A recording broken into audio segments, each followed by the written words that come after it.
3 years ago, they left me like I was nothing, just a burden. And last Sunday morning, while I sipped coffee on the deck of the house I bought on my own, the doorbell rang and time stopped. When I opened the door, there they were, my entire family, luggage in hand, smiling like we were the Brady Bunch and not people who hadn't spoken in over 1,000 days. "Wow," my brother Leo said, peeking past me into my living room. "You don't even have a family. We'll take the guest room and the office. No sense wasting space." He said it like he was doing me a favor. Let me tell you what I did next, because the Olivia they once abandoned, she's not the woman they met that day. But before we go there, I want to know, where are you watching from? Drop your city in the comments. Hit that like button if you've ever had to draw a line with entitled family members, and stick around, because this story gets messy in the best way. Let's rewind to when the cracks really started. Back when I still believed family meant something. I was 32, doing well. Working in brand strategy at a boutique agency called Vision Forge. Not rich, not flashy, but I had security, an apartment that didn't leak, a reliable car, a small circle of friends I loved, and a family I thought had my back. Then came the layoffs. I still remember the hollow echo of our CEO's voice as he read from a script. Due to industry shifts, restructuring necessary, affected employees will receive a 2-week severance. 2 weeks. That's all my 5 years there earned me. I wasn't panicked at first. I had savings, a decent resume. I figured it would take a month, maybe 2. I was wrong. Turned out the entire marketing industry was bleeding jobs.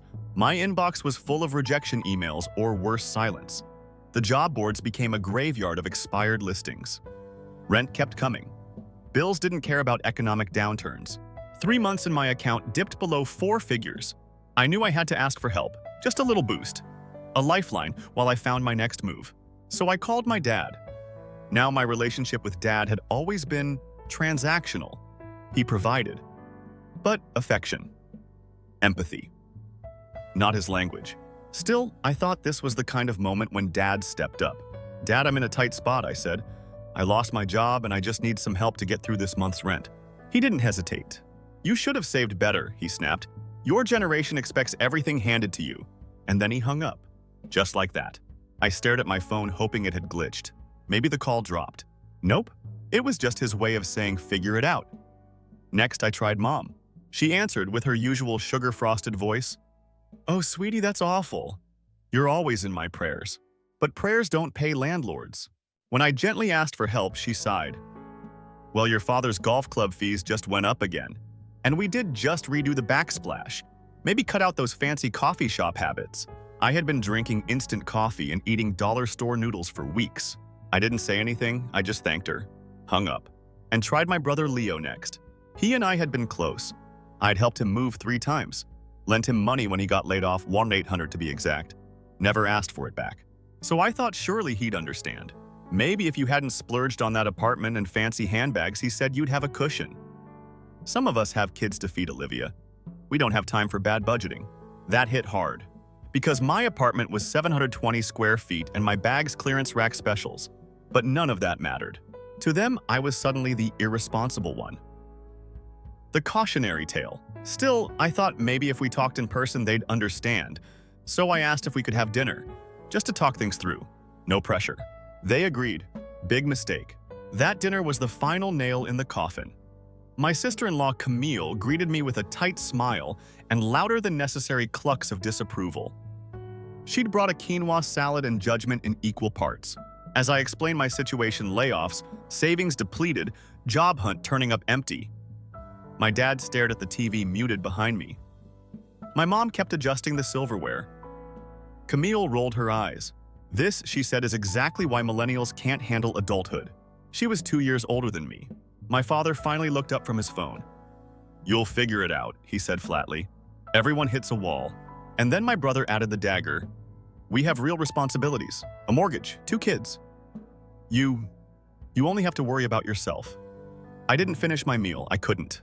I drove home that night with my fingers clenched around the wheel, my vision blurred from tears I refused to let fall. The next morning, Leo texted me. "Please don't reach out again until you've got your life together. We can't keep bailing you out." It's embarrassing. They had never bailed me out. Not once. And just like that, I was alone. If you've ever hit a moment so low it feels like free fall, you'll understand what came next. I sold everything I could. jewelry, electronics, even my grandma's vintage typewriter. Nothing was sacred. But it wasn't enough. A month later, I came home to a white envelope taped to my door. Notice to vacate. 72 hours. I stared at it, then at the keys in my hand, and I laughed. Not out of amusement, just shock, disbelief. I was officially homeless, and no one in my so-called family cared. This isn't a sob story. It's the beginning of a new chapter. And trust me, by the end of this, you're going to want to stand and clap. Because if life teaches you who your real family is, betrayal teaches you who you are. And I was about to find out exactly what I was made of. People say hitting rock bottom changes you. I found out rock bottom has a basement. And oddly enough, it also has a window. One tiny crack of light if you're willing to crawl toward it. After I got the eviction notice, I sat on my kitchen floor for 2 hours. No music, no tears, just silence. The kind that makes you hear your heartbeat like it's trying to escape. I had 72 hours to leave, no backup, no friends with a spare room, no savings left. But I did have one thing, a storage unit I'd kept since college. Half filled with books, a worn futon, and some old agency samples. That's where I went. And that's where I stayed for 2 weeks. You haven't really lived until you've brushed your teeth with bottled water in a public restroom hoping no one walks in. I slept on that futon wrapped in a thrift store blanket, charging my phone at the library and showering at a $6-day gym. And somehow, I still showed up to job interviews like nothing was wrong. I wore the same 3 outfits, on rotation memorized every stain pattern so I could flip shirts inside out just right. Smiled, pretended. No one knew the girl in the waiting room had slept on concrete the night before. Then one night everything cracked. It was raining hard and a leak had formed in the ceiling of the unit. I'd stacked a couple of boxes to keep my things dry, but the futon got soaked. I sat there drenched, broke, and completely invisible to the world, and for the first time since everything fell apart, I broke. Not in a scream and cry way, not even in a why me spiral. I just stopped. Stopped pretending I was okay. Stopped waiting for my family to realize they'd abandoned me. Stopped trying to be grateful for scraps. And in that stillness, I made a decision. No one is coming to save me, so I'll do it myself. The next morning, I was at the library like always, half charging my phone, half pretending I had somewhere to be. That's when I saw it. Room for rent. $300 a month. Must love dogs, tolerate jazz, and be chill. It sounded like a red flag factory, but I had nothing to lose. I emailed. Got a reply in 10 minutes. An hour later, I was standing outside a weird blue craftsman house in a neighborhood called Maple Flats, which sounded like a cereal brand, but was actually a mix of aging hipsters and grad students. And that's where I met Ellie. Ellie opened the door barefoot, holding a mug shaped like a cactus. She sized me up, then said, "You look like someone who needs eggs and a hug. I can do one of those." I blinked. Then I laughed. I hadn't laughed in weeks. "I'll take the eggs," I said. But honestly, both sound great. That was how it started.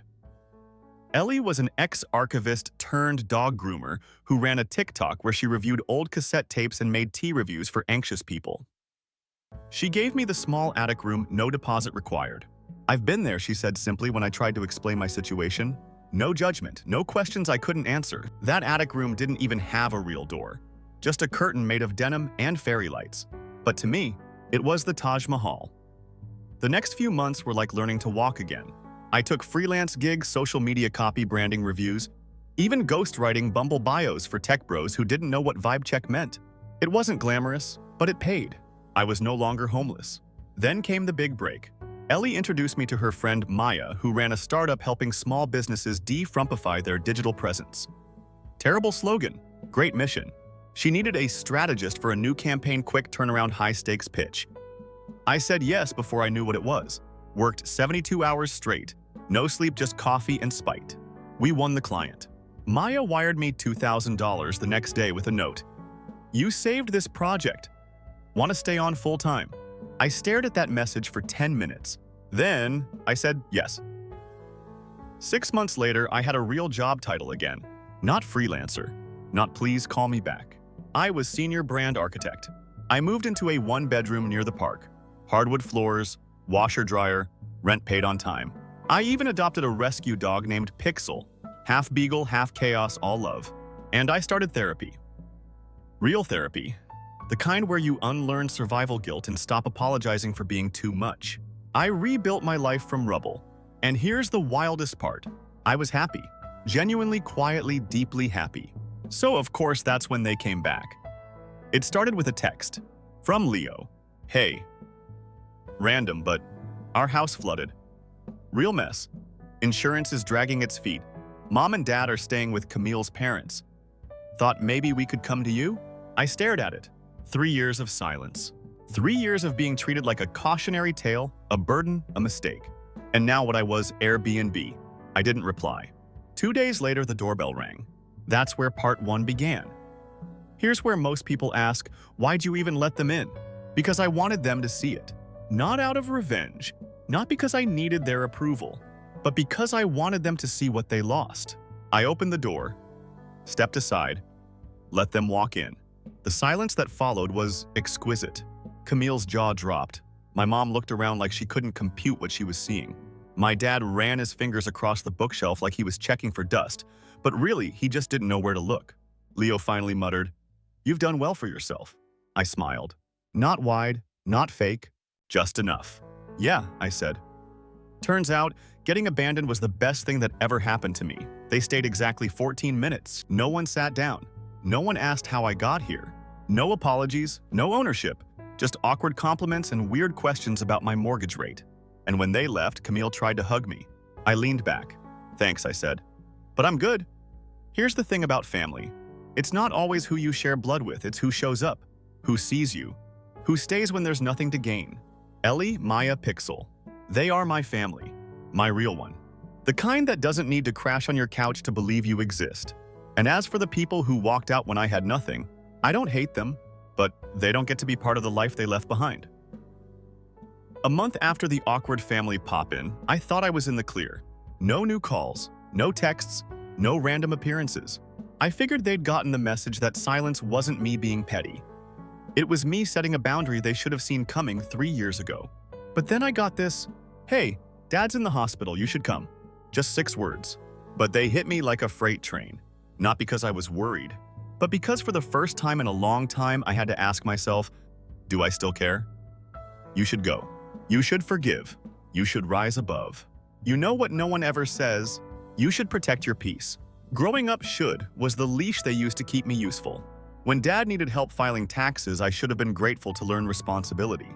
When Leo needed money, I should have given it because he had a family to feed. When Mom wanted someone to vent to, I should have stayed on the phone even when I was crying on mute.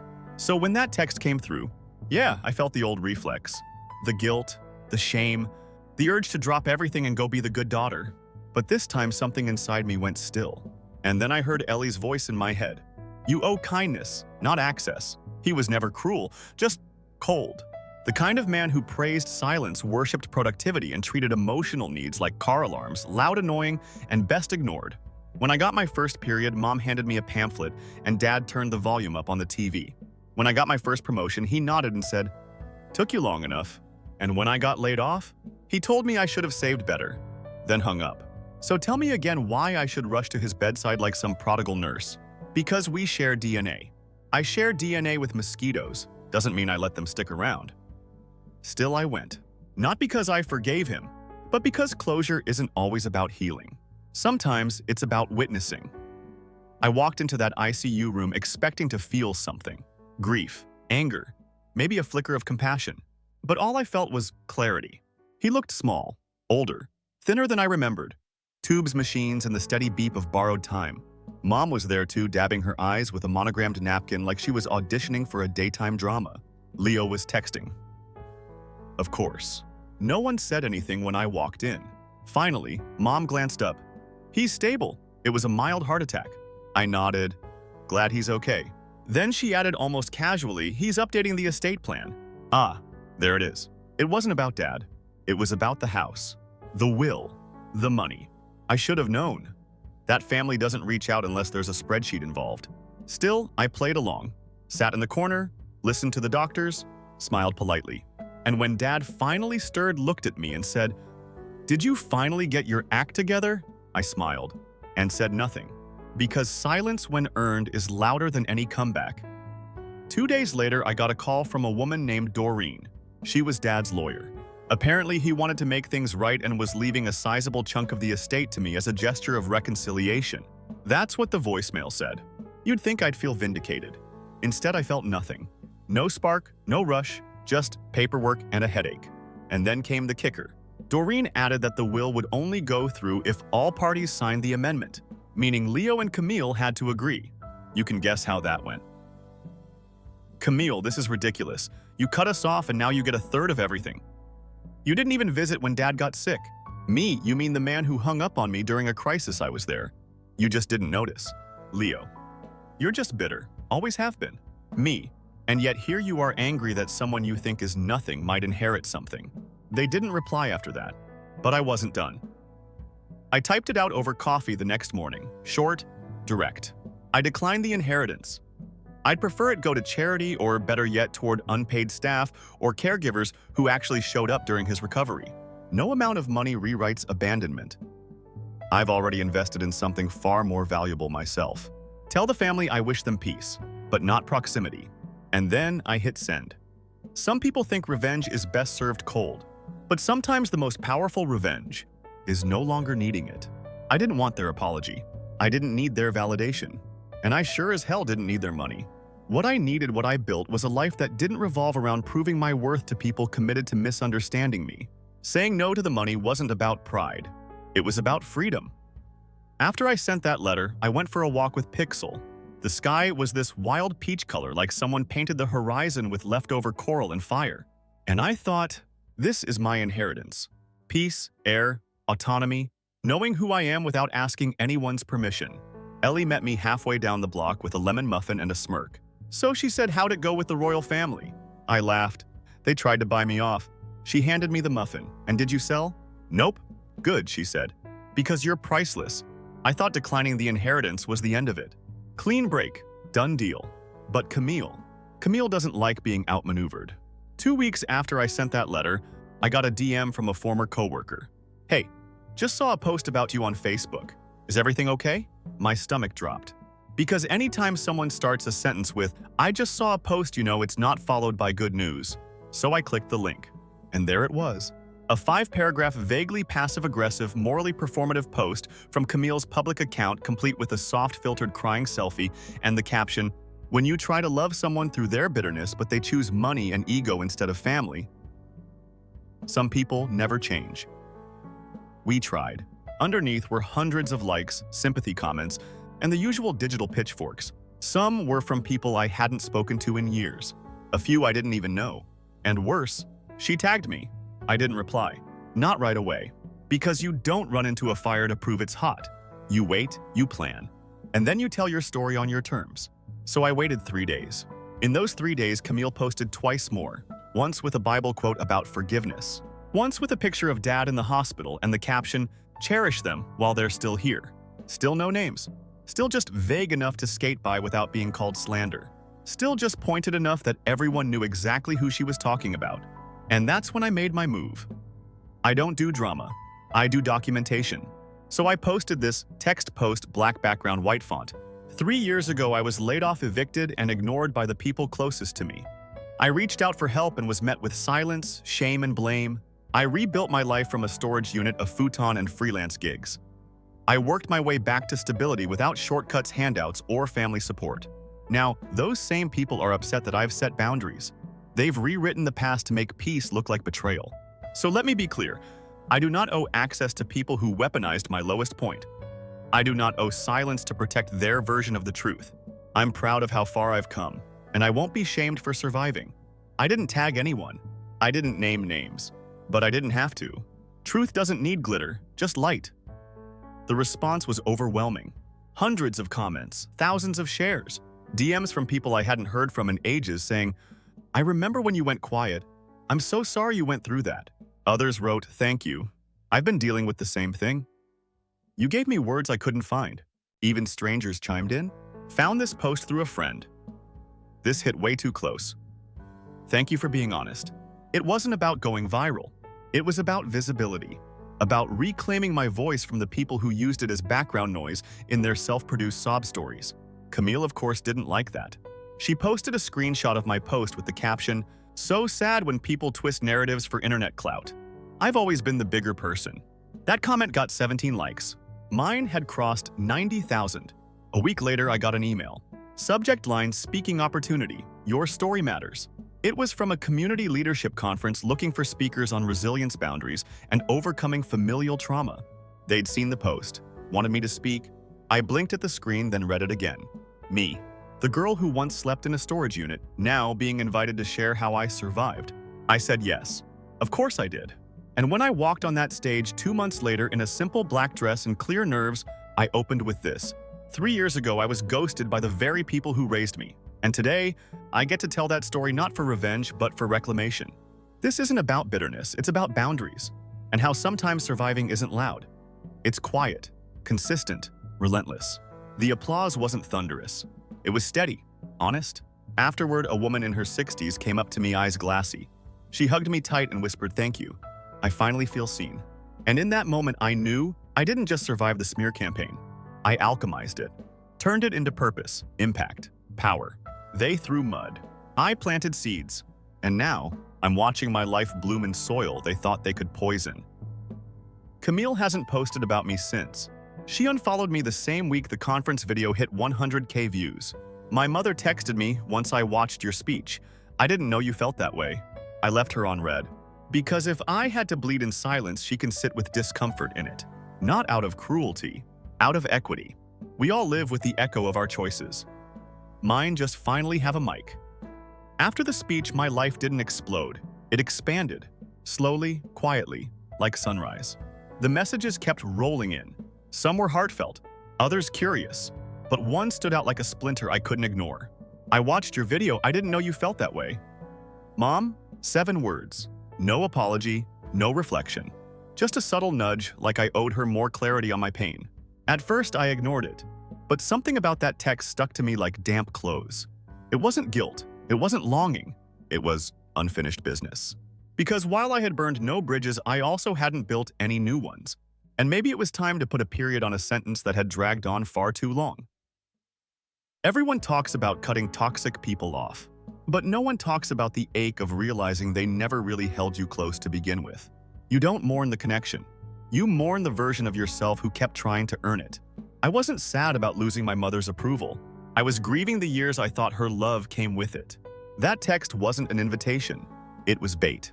And yet part of me wanted to meet her, not to make peace with her, but to show myself I no longer needed anything she wasn't willing to give. We met at a neutral cafe downtown. Big windows, safe daylight, tables far apart. She wore her usual soft colors, perfect nails, and a necklace I'd seen 100 times growing up, gold with a tiny diamond chip. My father gave it to her their first Christmas. She smiled, like we were strangers on a plane. "You look well." I nodded. "I am." We ordered drinks, hers a vanilla latte, mine black. Small talk floated between us like helium, pretty empty, forgettable. Then finally she said it. "You made us sound so cold." I looked her dead in the eye. "You were." She blinked like I'd smacked her, but I didn't flinch. She sighed. Set her cup down gently. "Always gentle, always careful. You could have told us how badly you were struggling." I leaned in, calm but firm. "I did. You just didn't listen." She started to interrupt. I held up a hand. You know what hurt the most? It wasn't being broke, it wasn't losing my home. It was realizing no one even noticed I was disappearing. Silence.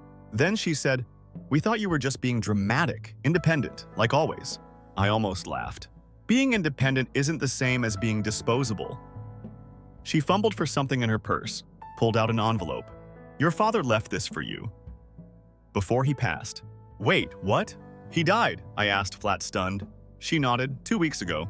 My hands went cold, not from grief, from the sheer cruelty of finding out like this. "And why didn't anyone tell me?" She shrugged. "You said you didn't want to be part of the family anymore." And there it was. The confession in disguise. To them, boundaries equaled betrayal. Silence meant disloyalty. Distance was abandonment. Even though I never shut the door, I just stopped knocking. Later back home, I opened the letter. It wasn't handwritten, just a printed note. "If you're reading this, I'm probably gone. I never understood your choices, but I respect how you turned out. You didn't need us. Maybe that was the problem. No love, no warmth, but also no denial." It was the most honest thing he ever gave me. And strangely, that was enough. I didn't go to the funeral. Not out of spite, but because funerals are for the living and none of the living in that room ever grieved me when I needed them. I sent flowers. Nothing poetic, no dramatic note. Just a simple card. May you rest in peace. I've already found mine. After that, the family group chat, which I was still technically part of, went quiet. Then came the passive-aggressive posts. Camille posted a black and white photo of Dad with the caption, "Some of us show up. Some only care when it's convenient." Leo posted lyrics from a country song about carrying the weight alone. None of it surprised me, but it didn't sting anymore. Because the only thing worse than being misunderstood is betraying yourself to be liked. People think healing means forgiveness. Sometimes it just means deciding something isn't your responsibility to carry anymore. I still went to therapy. I still had dreams about being left out, cut off, invisible. But now, they didn't unravel me. They just reminded me how far I'd come. Ellie and I planted herbs on the porch that spring. Maya and I launched a side project mentoring first-gen creatives. Pixel got a friend, a chaotic rescue cat named Linus, who thinks he owns the place. Life was quieter, but full. Like background music that doesn't need lyrics to feel whole. One night, I got one last message from Mom. "You're always welcome home, just say the word." I stared at it for a long time. Then I wrote back, "I am home, but thank you." And that was it. The last word. Not dramatic, not cruel, just final. Because I didn't need her blessing anymore. Just the freedom to stop asking for it. A year passed. No texts, no updates, no family drama tagging me on Facebook. And for the first time in my adult life, peace wasn't just a concept. It was my default setting. I had a rhythm. Mornings with Pixel and Linus, quiet work days, building brands with Heart Sundays, spent in the garden with Ellie and Maya. I even started hosting a little podcast, just me, a mic, and hard-won truths about boundaries, betrayal, and rebuilding. We called it Quiet Revenge. Not the kind that explodes, the kind that evolves. The kind where your existence becomes the answer to every person who doubted you. One night, Maya texted me a link. "Girl, check this." I clicked it, blinked. There I was on the front page of a major digital magazine. From rock bottom to resonance. How one woman reclaimed her life.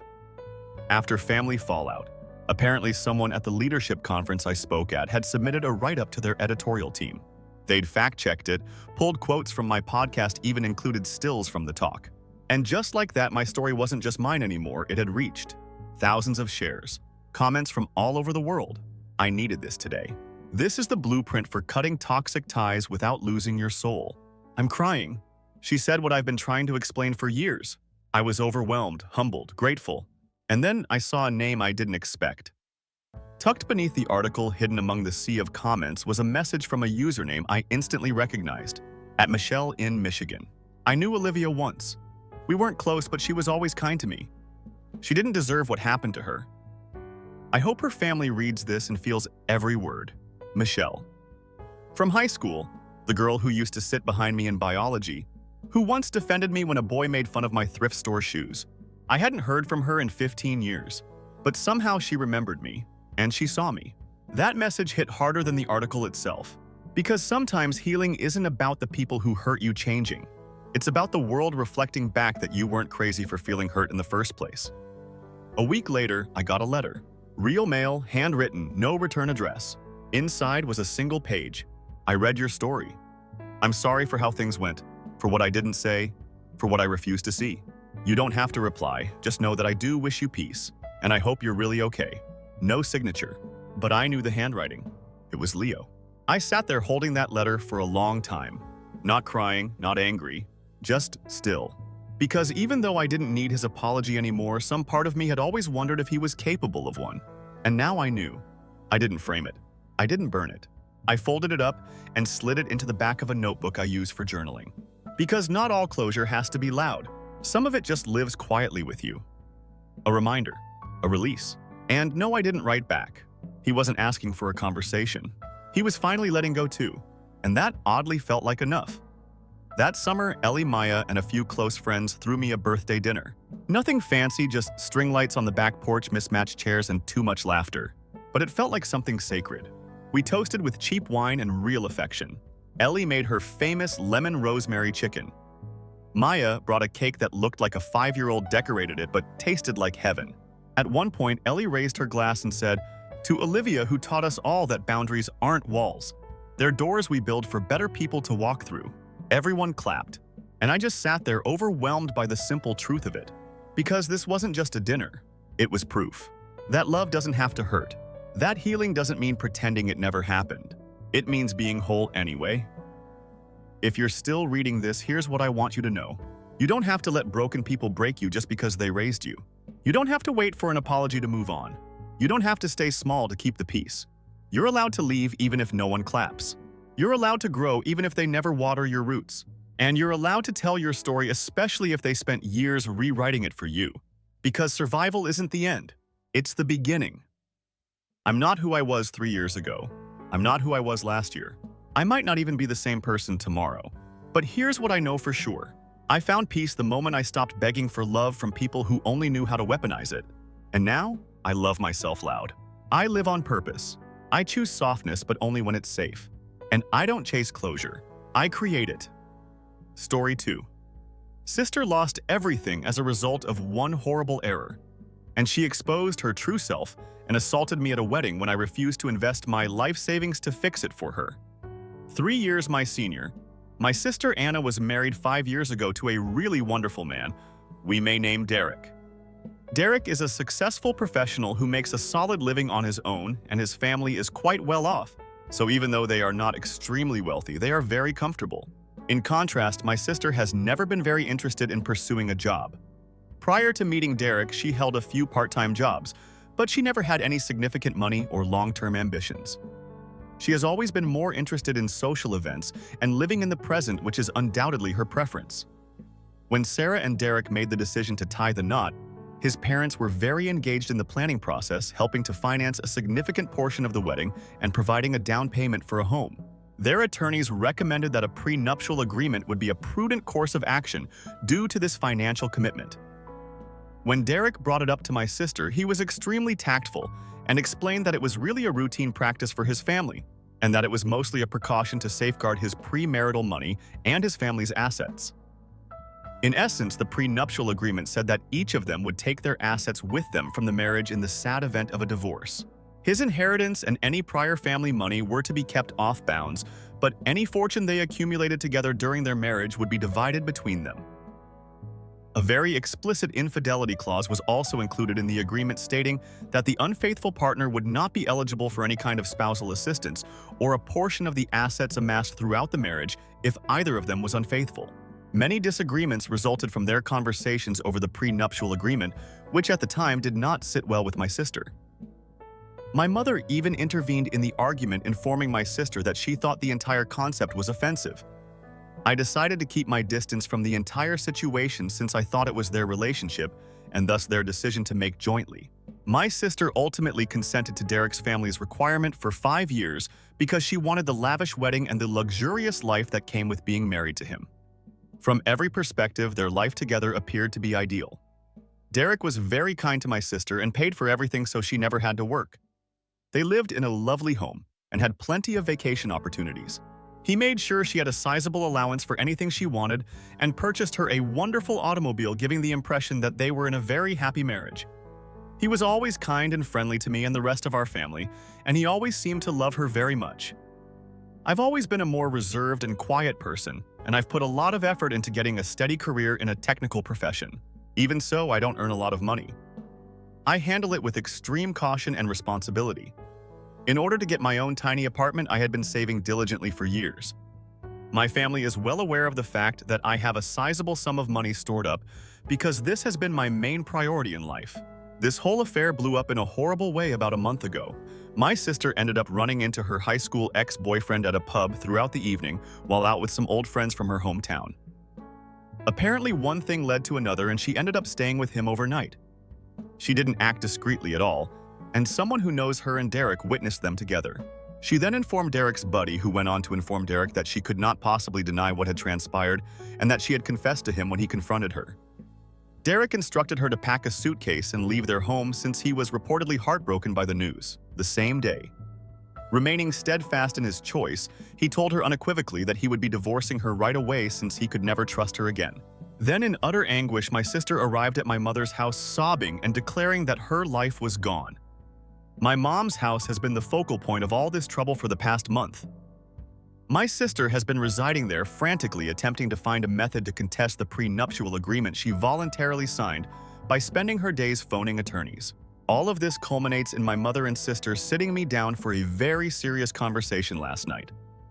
They informed me that the prenuptial agreement is quite robust and unchangeable, particularly with the explicit adultery provision, as all of the attorneys my sister has consulted have warned her.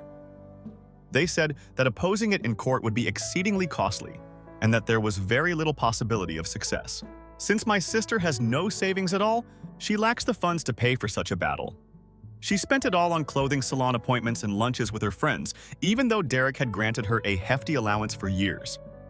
My sister went on to say that she had no choice but to retain the services of a highly expensive and combative attorney who supposedly specialized in contesting these kind of contracts.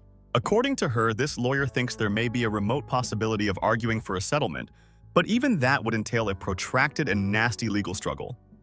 At last, they arrived at the conversation's primary topic. My sister informed me that she needed $50,000 to cover the lawyer's retainer and future expenses. She requested me to give her the money for my personal savings. As she stared straight at me, my mother sat next to her nodding in agreement. It was hard for me to believe they wanted me to give them the money I had saved for my apartment, so I sat there for a bit to be sure I had heard them right. For the past decade, I have been working every day for the same amount of money. In order to try to obtain money from her husband, the man she had cheated on, they wanted me to give it to my sister. No, I told them. When I just replied no, I maintained my composure. That is not what I will do. My refusal sparked an instantaneous and quite angry response. My sister began ranting at me and accusing me of being self-centered. She said that I had always envied her and that I was glad to see her suffer now. She maintained that she was my sister and that family members should support one another in any situation. My mother jumped in right away telling me that I owed my sister money and that I had a lot of money saved while she had none. She accused me of being callous and of failing her during her most vulnerable moment. She even went so far as to blame Derek for the prenuptial agreement's terrible nature. Instead of arguing with them, I simply reiterated that I said no, painting my sister as the victim. I informed them that I would not be using my funds for her legal bills, but rather for my own future. I added that since she signed the prenuptial agreement and was the one who was unfaithful, her predicament was directly caused by her own acts. I would not bear the repercussions of her decisions because they were her own. After then, I got out of my chair and walked out of my mom's house. And ever since, my phone has been inundated with a never-ending barrage of calls and texts from them both. Some of my aunts who have only heard my sister's passionate and biased version of events are also included. They are all accusing me of being self-centered and unsupportive of my choice. I feel like I live in a weird world since I haven't replied to any of them. It was me who was accountable and put in a lot of effort. Even though she committed a grave error and is currently dealing with the repercussions of her written agreement, I am somehow being painted as the villain in this whole situation. Aita deserves praise for not giving my sister the money I had saved for my own house so she could fight for her divorce. Update 1. I would want to express my gratitude to all of the commenters on my initial article, as it was really beneficial to realize that I am not entirely insane for having such thoughts. I appreciate the clarification, however. After reading a lot of the comments, it appears that the NTA is being overtaken by the verdict. I haven't spoken to my family since the major outburst, but regrettably things have become worse. I thus decided to write an update to reflect the events that have transpired since then. For 2 days in a row after I left my mom's place that evening, I kept getting furious SMS and calls. Since my mother had dubbed her sisters my aunts and had given them a highly biased and sentimental account of what had happened, the messages weren't simply from my mother and sister Anna. Consequently, 2 of my aunts wrote me lengthy texts expressing their profound disappointment in me. Although they acknowledged that Anna had erred, they maintained that Derek was being unkind by sending her home empty-handed. They gave me lectures about how important family is and how I should support my sister. One of them even said that while money is just paper, family endures forever. Since none of them have given Anna any of their own money and they just expect me to do so, it is quite simple for them to say such things. I put my phone on quiet and chose not to respond to any of these messages since I wanted to concentrate on my job, and the incessant alerts were interfering with that. The messages eventually ceased after around 48 hours of this constant onslaught, and I assumed that perhaps they had given up and were going to quit contacting me.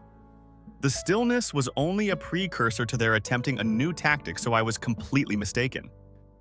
My sister Anna sent a lengthy and heartfelt message on her social media account a few days ago. Although she didn't specifically mention me by name, anyone familiar with us could tell who she was referring to. She chronicled her heartbreak and the abandonment of people closest to her in a lengthy, depressing tale about the darkest period of her life. She went on to say that certain family members who you would assume would be your strongest supporters might really be the most self-centered individuals.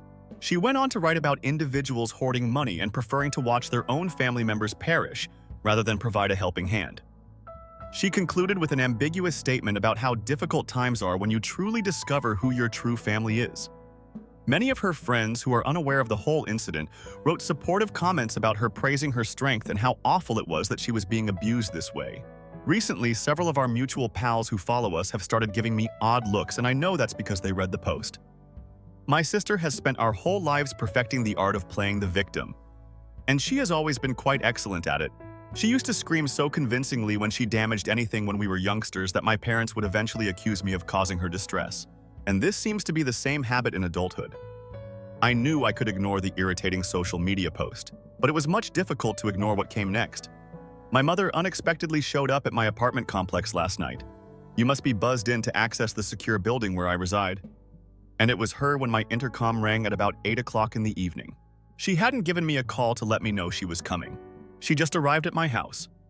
Although I didn't want to let her in, I also didn't want her to cause a commotion in the lobby that would be seen to all of my neighbors. So I confront her. She started on me again as soon as she entered my flat, but this time she didn't shout, rather attempting an other strategy. She informed me sobbing that Anna was not eating and that she cried all day. She said she was concerned about Anna's mental health. She said that my lack of assistance was driving Anna over the edge and that I was being frigid. She told me that Anna was now totally reliant on my mom, who is retired, and on a limited income after Derek had formally served her with divorce papers and canceled all of her credit cards. You have all this money just sitting in a bank account where it is not doing anything while your sister is suffering right now, she said, continuing to discuss my funds. You only have one sister, but you can always earn extra money. I made an effort to convey to her that the money was the product of years of personal struggle rather than just sitting there. I reminded her that in order to save that amount for my future security, I had worked extra hours whenever I could, avoided taking holidays, and avoided purchasing pricey items. When I stated that, her expression quickly transformed and her face hardened and the tears stopped. She said that our father, who died 10 years ago, would be embarrassed by my self-centeredness and that he always put family first. Then she accused me of believing that I was superior to them just because I was better off financially and had a better job. She also claimed that I was demeaning my sister. After that, the argument basically went back and forth, but I refused to back down and informed her that my choice was permanent.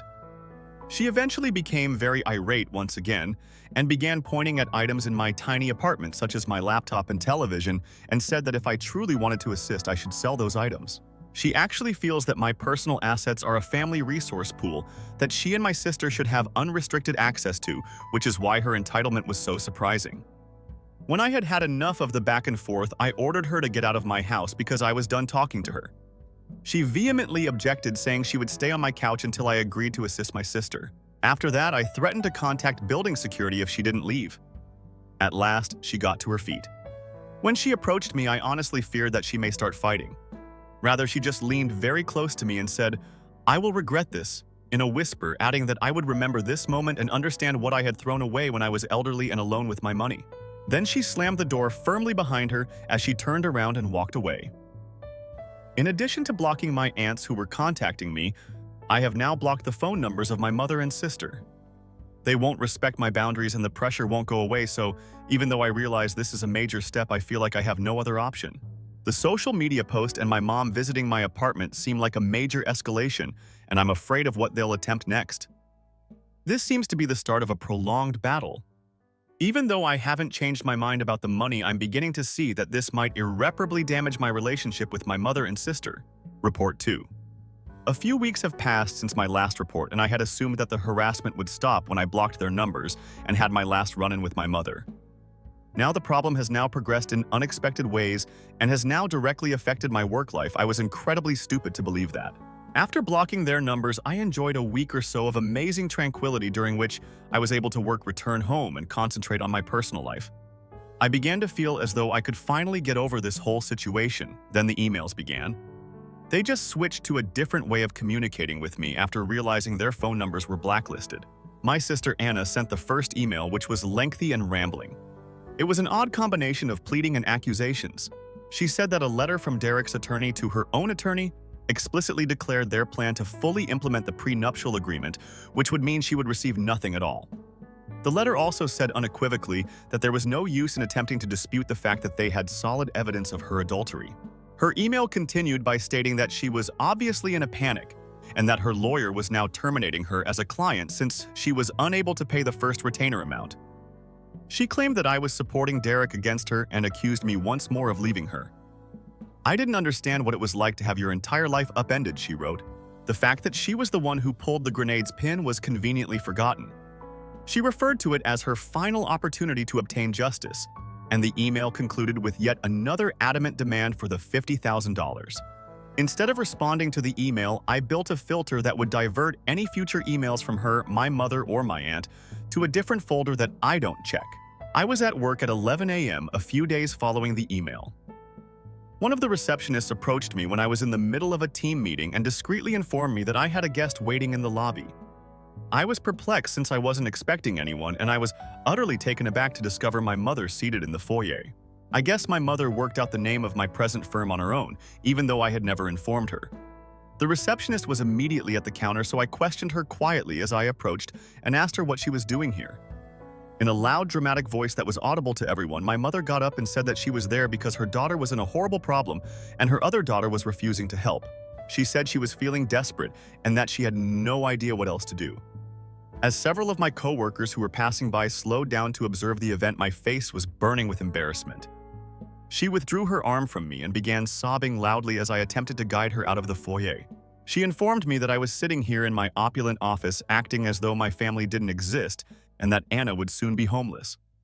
She just turned to the receptionist and exclaimed, "Can you believe it?" when I informed her that this was very improper and that she should go right away.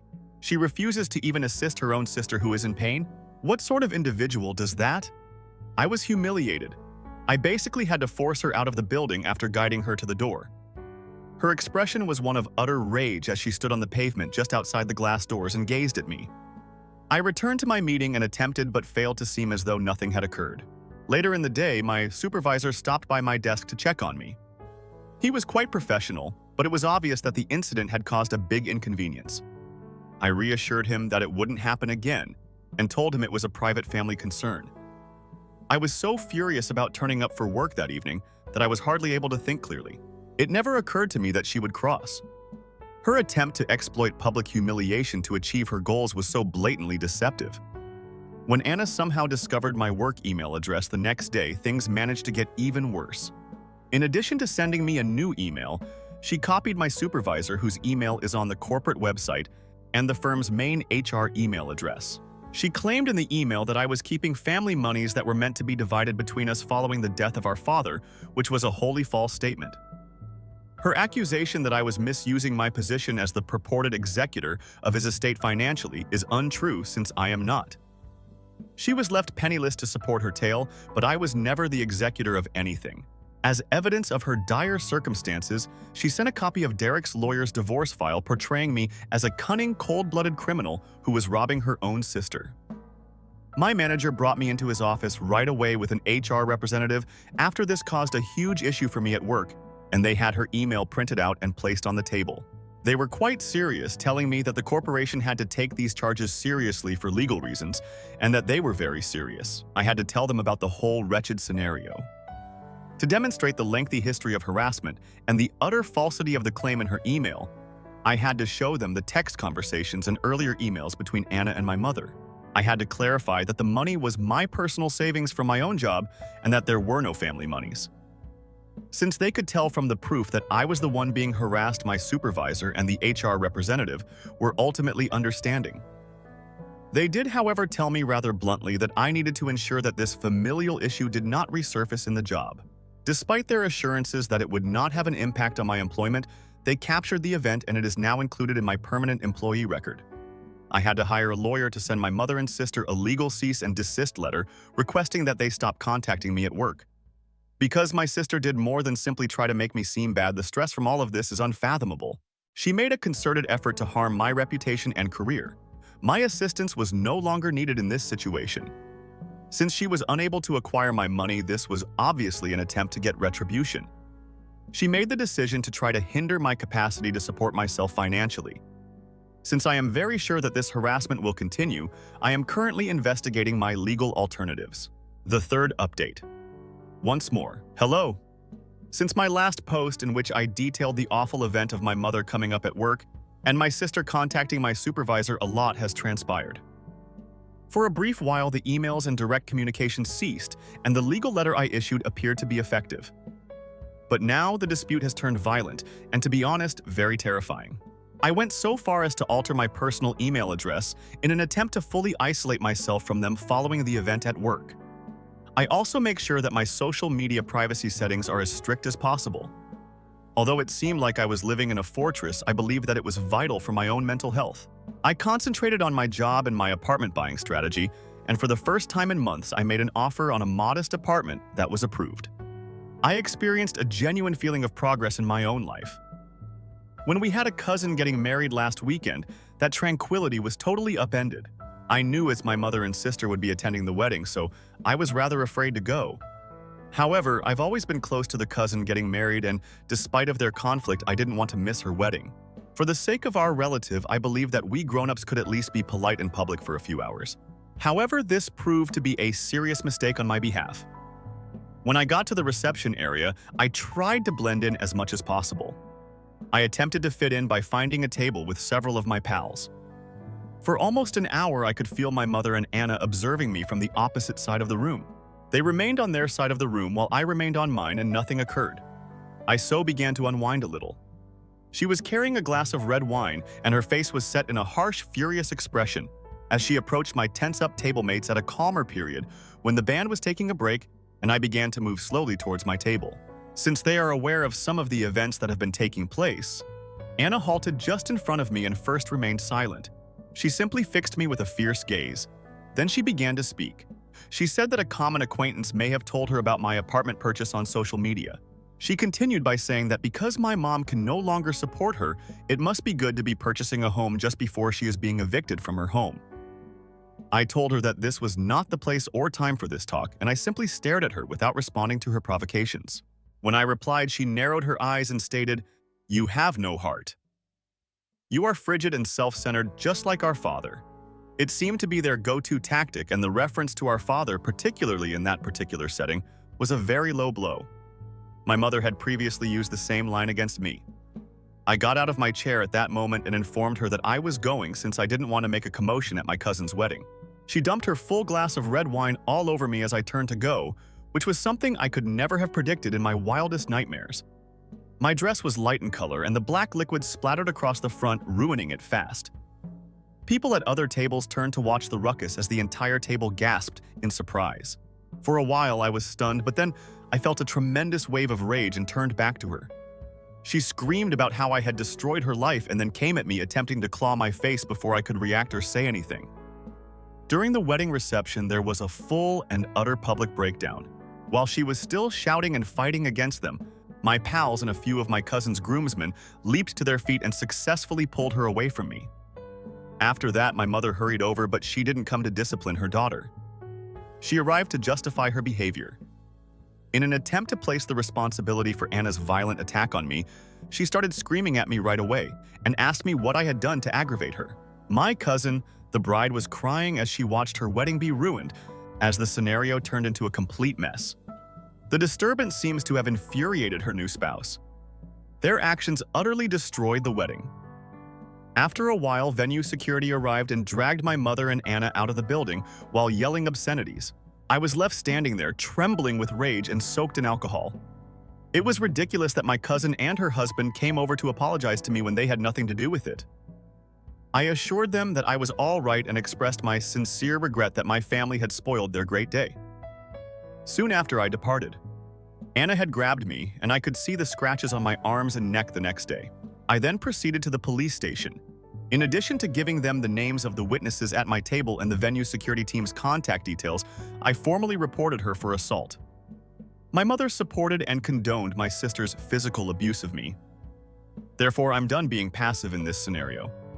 This is more than simply a financial dispute inside the family. My personal safety has become a major concern. Additionally, I have contacted a lawyer on obtaining a restraining order against them, and the procedure has already begun. I never imagined that I would be suing my own mother and sister, but their increasingly aggressive actions have left me with no other option. In addition to harassing me and attempting to destroy my job, they have now attacked me in public. Any chance of reconciliation, no matter how unlikely it may have been, is now totally gone, and there is no turning back now. They have revealed their true selves to me, and now my first objective is to safeguard my physical and legal interests. Last update. This will be my last update about the whole situation. Though it is by no means a joyful ending, the events of the last several months have finally come to an end. I'm writing this mostly to give myself some closure and to record the resolution for everyone who has followed this challenging tale.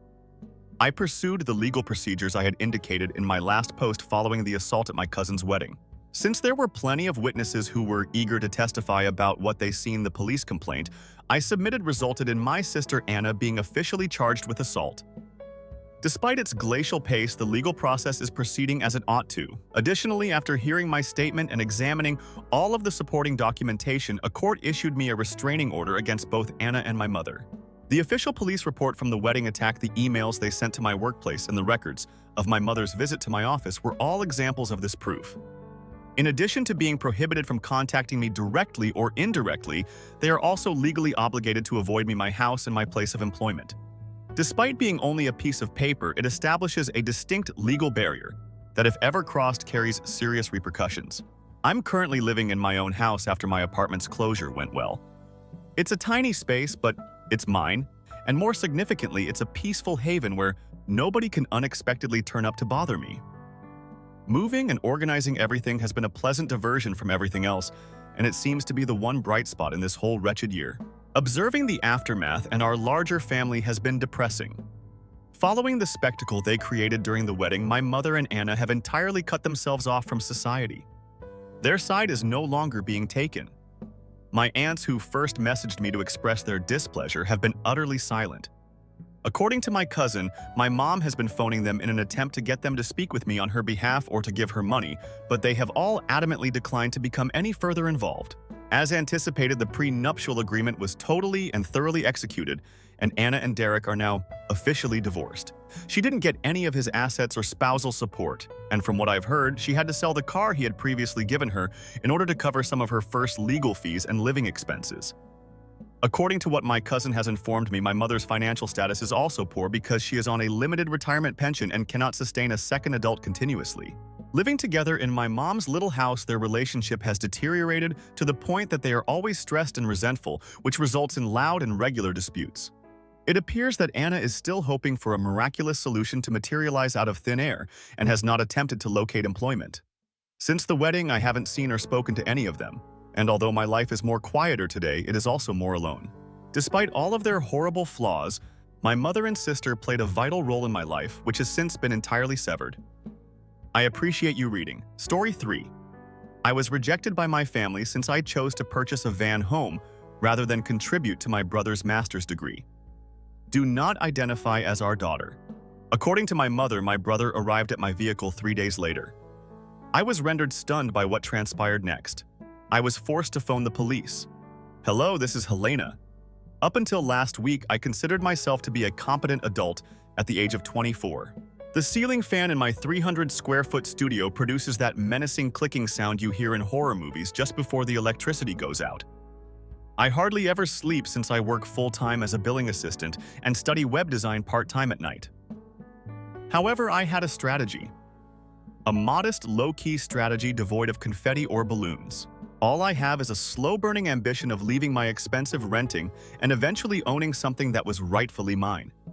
For 3 years in a row, I had saved $19,000 and earned $19,000 by avoiding pleasant activities, cutting coupons, and foregoing vacations.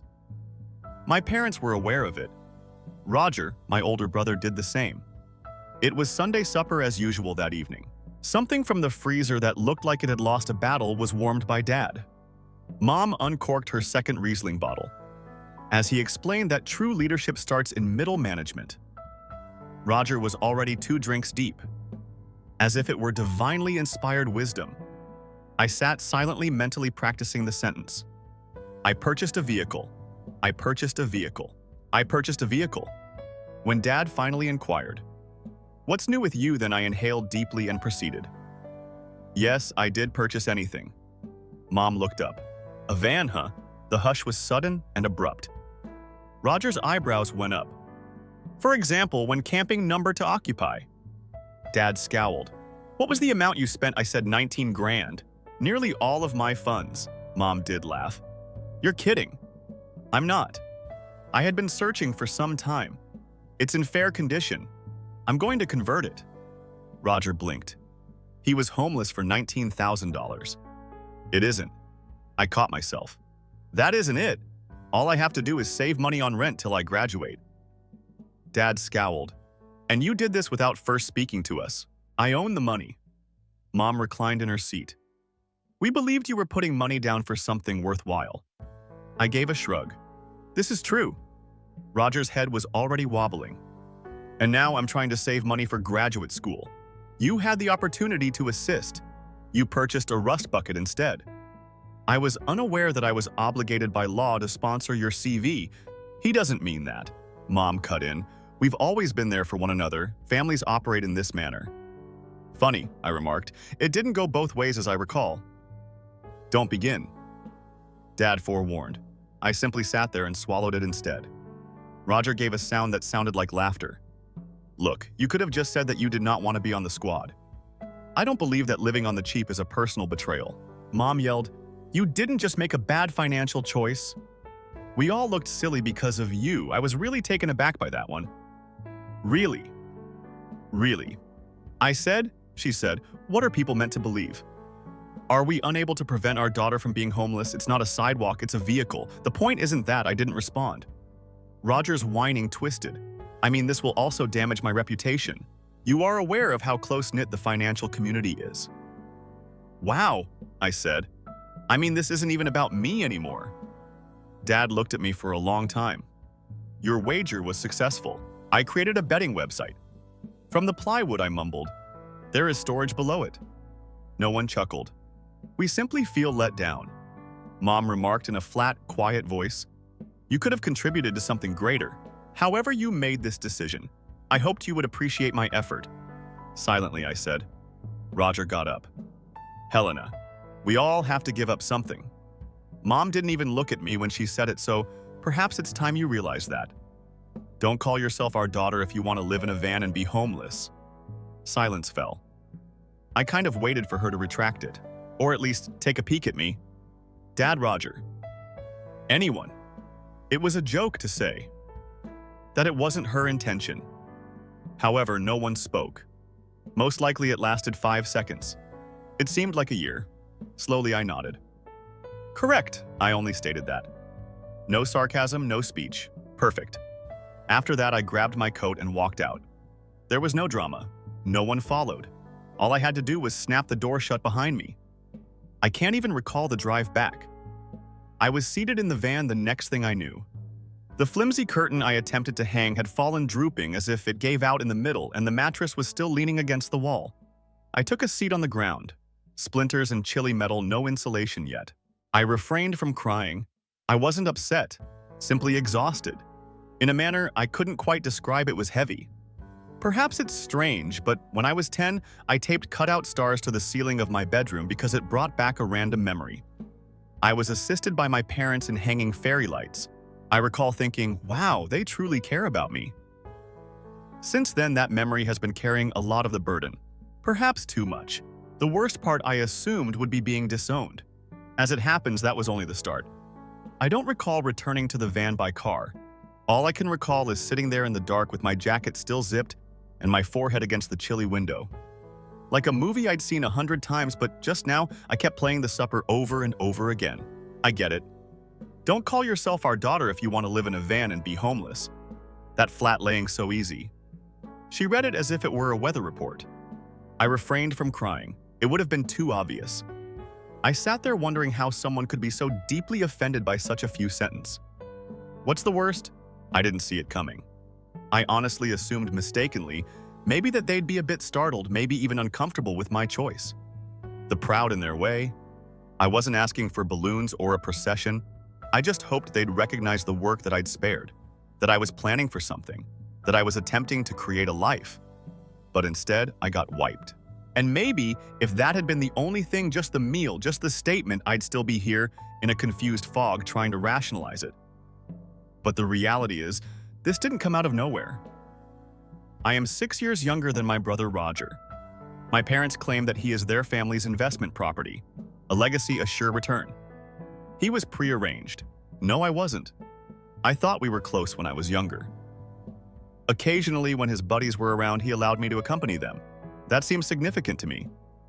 However, I believe that even in those days, I was more of a mascot than a sister. Roger always came first, and not in a corny manner. Oh, he gets everything first since he's older. In other words, everything literally goes to Roger. They paid for tutors, preparatory classes, and networking events, and they assisted him in getting into his ideal school. When he attended Columbia to study finance. When I was in high school, I acquired a part-time job and gave half of my income to his books and rail passes since my mom said it was a family effort. My dad said, "You'll have more options," when I inquired about saving for my own future. Roger will assist you once he's set up. He didn't. He hasn't yet. However, each time I brought it up, I received a reminder to exercise patience. Helena, he's under a lot of strain. Your turn will come. It was my time to enroll in a community college course which I paid for each month. No laptop was given to me. A dusty desktop that I found on Craigslist was utilized. My mother told me it was horrible timing when I asked if they would assist me with my tuition, even if it was only a little. Roger just received a down payment from us. As if there had been a weather delay, she remarked. "We will get back to you. All my life it has been the trend. They presented it all as a group decision. A shared pot? If we all pitch in now, Roger can prosper. Later on, we all gain from it. But eventually turned into a ghost. A term that keeps me silent. I was convinced for years, which is what kills me. I thought I was benefiting from aiding him, that we worked as a group, that if I simply continued to work, smile, and bear the burden. After a while, they turn around and state, "Hey, Helena, now is your turn." They didn't. They didn't assist me with moving boxes when I moved into my little studio. They did not contribute to the deposit. When my mother saw it, she genuinely scowled and remarked, "Well, you chose this." Indeed, I did, as there was no other option available to me. The hand-me-downs weren't even given to me. Roger relocated to a posh apartment with a gym. Dad sent me a passive-aggressive text suggesting that furnishing your own area adds individuality, and I took the folding chair from our garage. It's crazy how long I continued to hope what that small voice was saying. Perhaps they will change their minds.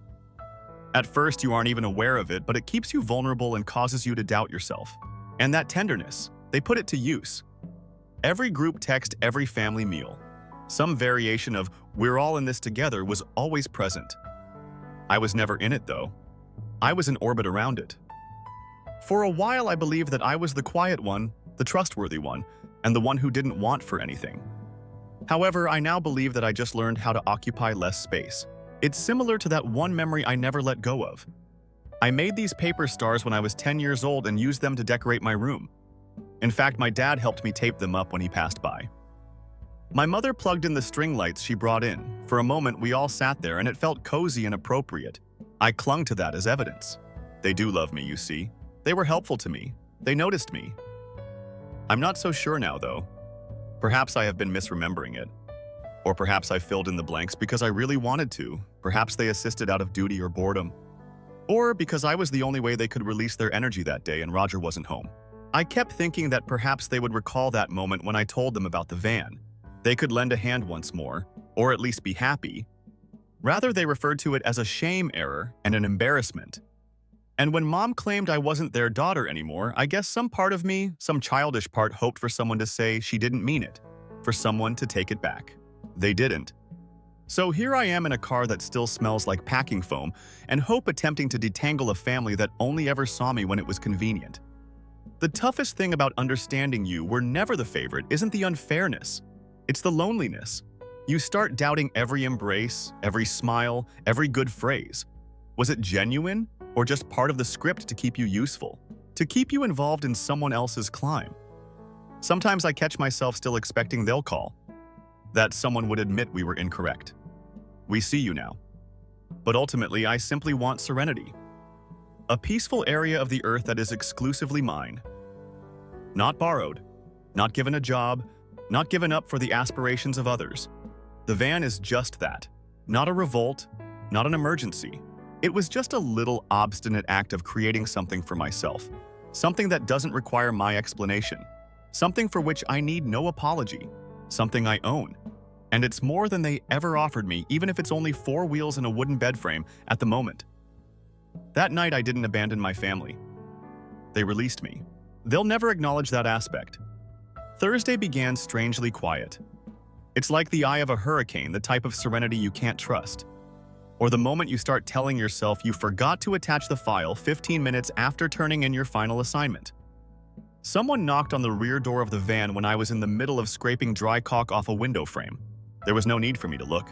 Nobody else knocks as though they're due money. He was there when I slid the door open. Roger. The jacket was good, crisp, and buttoned down. The face was a mix of smug certainty and sorrow. "Hey, do you have a moment?" he said. I should have declined, but I chose not to. I moved out of the way. He surveyed the area as though he were walking into a museum display. "Whoa, you've been rather busy."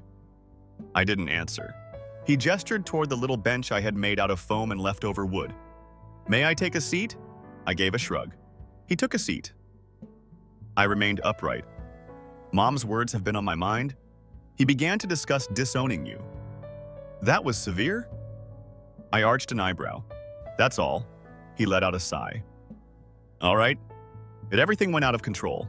You've always been the one we could rely on, even though I know I've asked for a lot over the years. Once more that word. Count." He answered hastily, "I came to ask for nothing. I wanted to let you know that you were correct to take care of yourself. And this." He pointed to the van. "Although it's different, it's intelligent. No rent, minimalist. It's kind of awesome. I wanted to buy it, but I didn't." I accepted his offer to assist in completing the installation of the second curtain rod. "Like that one time we helped you decorate your room," he said. And I grinned, foolish me.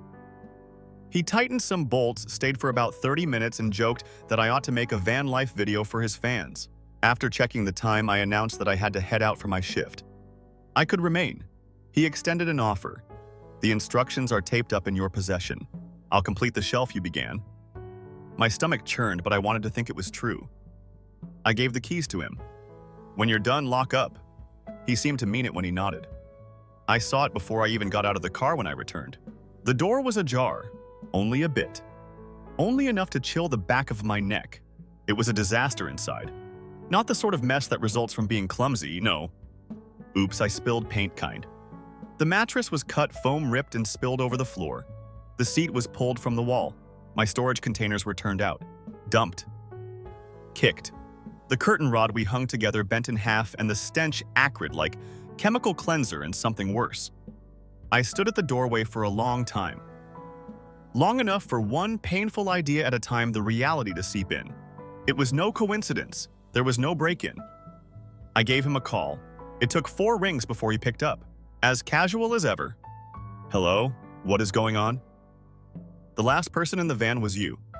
"Yes, I did lock myself in." "Why, Roger? Everything has been destroyed." Another silence followed by harsh, low laughing. "Oh, that. Come on, Helena, please. Did you really believe that I was on board with this circus?" "You stated." "To get your permission, I stated what you needed to hear. I was unable to talk." "You ought to give me thanks," he continued. "I did you a favor, really. Do you believe that living in a van gives you an air of independence? You appear unsteady as a result." I tightened my jaw. "My house was ruined by you. That was not a house. It was an impending publicity catastrophe. You make us all seem like garbage, and you live in that monstrosity. What happens if someone from my company learns, or a customer of Mom's?" I tried not to scream as I closed my eyes. "Look," he responded, "I understand. This was what you wanted to prove. It was humiliating. You ought to be happy that I intervened before you destroyed your own life." He hung up after that. Holding the phone as if it might apologize, I stood there for a whole minute. He didn't. The wind shaking the bent paneling in my breath was the only sound. Quick and shallow. I don't recall tidying up. Flashes only. I was trying not to cry when I discovered my web design textbooks soaked through tearing open trash bags and removing wet insulation from corners. I did not give my parents a call. Why would it matter? They wouldn't accept my story. They would, or worse. They would also concur with him. I did, however, launch my web browser. That's when I realized something Roger was unaware of. I parked the van in the same lot beneath the same light post each night. The old municipal building next to it. The security camera-equipped one. Not to be safe. Not at all. I simply didn't want to risk anything. I had what I needed in an instant. Obtaining the video wasn't difficult. It turns out that the municipal office clerk doesn't ask many follow-up questions when you tell them that your brother destroyed your van and that you have a timestamp and a security post badge number. I completed a form. After a whole day of waiting, it finally appeared. Roger enters, stays for almost an hour, and then leaves like a man who just finished putting out the garbage in this grainy, high-angle video. The rubbish, however, was my life. That next day, I took the video to the police. The cop who was viewing the footage remained silent. Roger just jotted down some notes and nodded at the places where he yanked down the improvised shelf and kicked down one of the cabinet doors. I was really proud of it. Vandalism. He stated that may be criminal mischief. Do you wish to file charges? I blinked. Is it possible not to? He gave a little smirk. Some individuals dislike bringing charges against their relatives. I gazed at the display. Roger walked on my string lights as if they were a personal slight. I believe he relinquished that title. Documents were submitted. The case was opened. At that point, the actual circus began. My parents didn't find out for approximately 48 hours. My mom texted me, "Call me now, family," after calling me 11 times in a row, so I knew. The final word was capitalized, as if it were a hostage scenario. She phoned me again when I didn't answer. At last I answered call 13. Her voice sounded angry and piercing. "How could you harm your brother in this way?" I chuckled. Not a true laugh. When you're at a loss for things to digest, one of those silent, empty ones sneaks out. My vehicle was smashed by him. He ruined my house, I replied. "Helena, you live in a van. For it, you disown me. Do you recall?" He disregarded that. "Your urgent charges. Are you aware of the potential consequences for his future? He's already on leave while they look into it, as far as I know. A criminal record is given to him. Therefore, he ought not to have damaged someone's property." Calmly, I said, "There are repercussions for actions. I assumed you all enjoyed giving classes." That was not warmly received. Then Dad called. Then Roger himself, who somehow managed to play the victim and attack me in the same sentence in a 3-minute voicemail. Something about how I set him up, how I deceived him, how a pile of wood on wheels was destroying his future because of me. I didn't answer, not to any of them. The emails then arrived. Suddenly, family members I hadn't spoken to in years had strong opinions and seemed to be pursuing legal action against your brother for calling you unstable before destroying you. Your house is too far away. Blood really is thicker than justice, according to one email. I wasn't sure if I should frame it or laugh. 2 weeks later, the hearing took place. Roger arrived wearing a suit that was probably more expensive than anything I had saved. He never gave me a glance. Simply looked straight ahead as if my presence would tarnish his resume. It didn't take long for the judge. The video was unambiguous. The destruction was widespread. He was mandated to make amends. It cost $18,750 overall. Additionally, because this was not his first outburst of entitlement, it appears that there was an incident at work where HR had been buried. He was put on probation. After a week, my aunt sent me a message that she had heard from others. Roger had discreetly withdrawn his admission. According to her, they are unable to accept students who are on probation or have ongoing charges. He's inconsolable. I didn't answer. I simply gazed at the text. It was finished. The van has vanished. He gave it up for the future. Also gone. I purchased a new vehicle with the reparation funds, one with a functional heater, proper cabinets, and insulation. I came into a mechanic who had previously made furniture. And we created a small 4-wheeled bit of tranquility together. I had completed my web design certificate by the time the seasons changed. I accepted a position with a little organization that didn't care where I resided as long as I had access to Wi-Fi. I parked the van on the edge of a peaceful field with weed-like wildflowers and an apologetic sunrise coming in through the rear window. I discovered others who were similar to me, people who are quiet, those who didn't conform to the norm, those who required breathing room. Some lived in vehicles while others lived in modest homes. They all had tales to tell. We passed a dented thermos of cocoa around a fire one evening, and I told mine without crying. I didn't have to. Though, not frequently, I did occasionally think about my family around the holidays. I nearly texted Roger to find out what job he ended up with after hearing a tune my mom used to hum while cleaning the dishes. 3 years later, my home is still a van. Not for long, but a lot better one. I was able to save sufficient funds for a down payment on a real home. Not big, not ostentatious, but mine. I couldn't have done it if I had continued to rent while awaiting permission. That was never going to happen. I'm moving in next month. My parents are no longer in contact with me. I know they're still informing folks, but not explicitly. I lost contact with the outside world as though I were in the woods barefoot and with a malfunctioning compass. As far as I know, Roger is still employed, not in the financial industry. Something forgettable and contract-based. He sought to start again after losing the condo and downsizing. I genuinely hope that aspect works out for him. We haven't talked though, nor do I believe we ever will. That's what occurred anyhow. He's come this far. I appreciate you listening. Really, I'm not sure. Maybe I went too far, maybe not far enough. Tell me please, drop a remark. And if you appreciate articles like these, press subscribe.